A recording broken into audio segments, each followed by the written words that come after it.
Good evening, everyone. I want to talk about Bibles and the various different Bibles. I'm going to keep this brief and rather simple. I want to talk about how there were a certain amount of Bibles, then an increasing amount of Bibles, and why there are so many different versions that are not attacked except for the King James. I think that's important to understand and know. So I'm going to start by letting you know in the 20th century, let's go with that because it's more recent.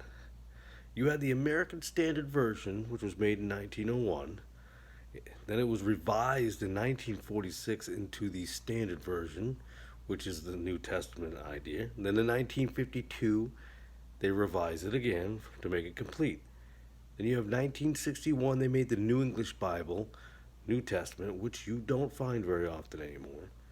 Then in 1963, you have the New American Standard New Testament, which is the NAS, which is the NASB. So then you have 1970, the New English Bible. 1971, the New American Standard Bible.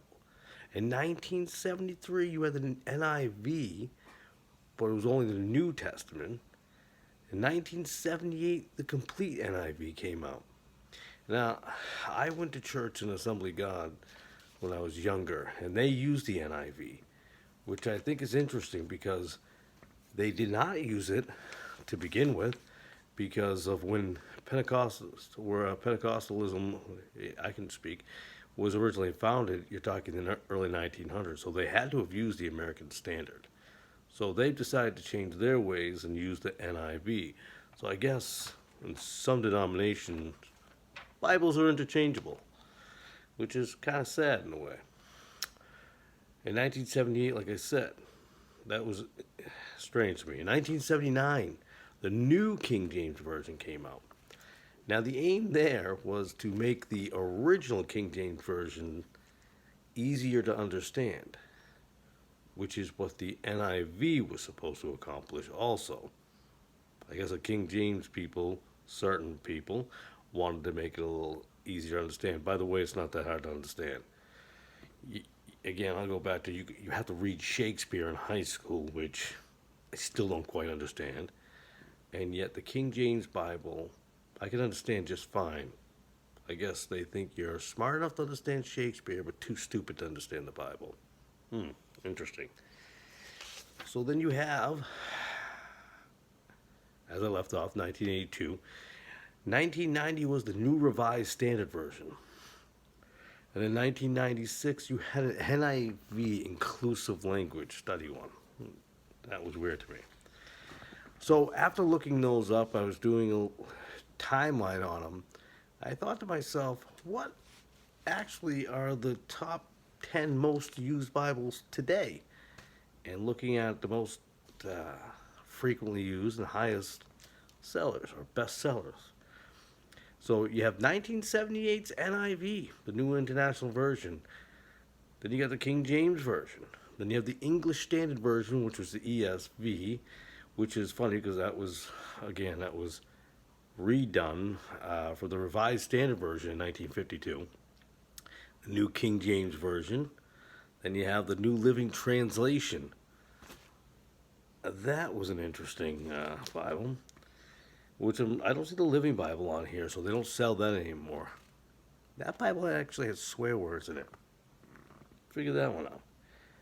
Then you have the Holman Christian Standard Bible. Now, I have not actually read this one. I have different Bibles in my collection that I have gone through. I've never read this one, but I have seen this Bible. That was made in 2004.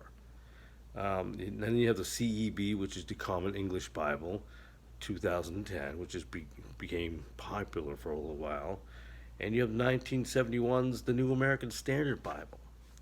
So let's look at the dates of each one of these Bibles in this list.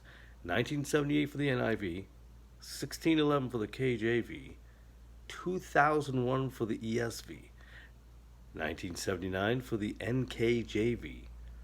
So it took them over 300 years to change a couple of these and thous. 1971, you had the New Living Translation. 2004 was the Holman Christian Standard. 2010, the Common English Bible. 1971's New American Standard Bible. So we'll notice that the only Bible on that list that's that is more than 100 years old is the King James Version, 1611. Ask yourself why there were so many newer Bibles made. Interesting how that works out. And they continually attack the King James Version. I will say again, the reason in some cases, in a lot of cases, you attack one is because they tell the truth. See, these Bibles here, in different ways, are a friend of the world because they're softer, easy to understand. And there are a lot of verses that are in each one that are completely altered and changed from the original. They didn't change like a thee and a thou. They changed whole meanings. That's the problem. That is a very, very big problem. You didn't make it easier to understand. You made it completely different. That's a big deal. So I wanted to make a small video, a brief video on this, and I hope that this is helpful for anyone out there. And if you enjoyed the video, please subscribe and have an awesome evening.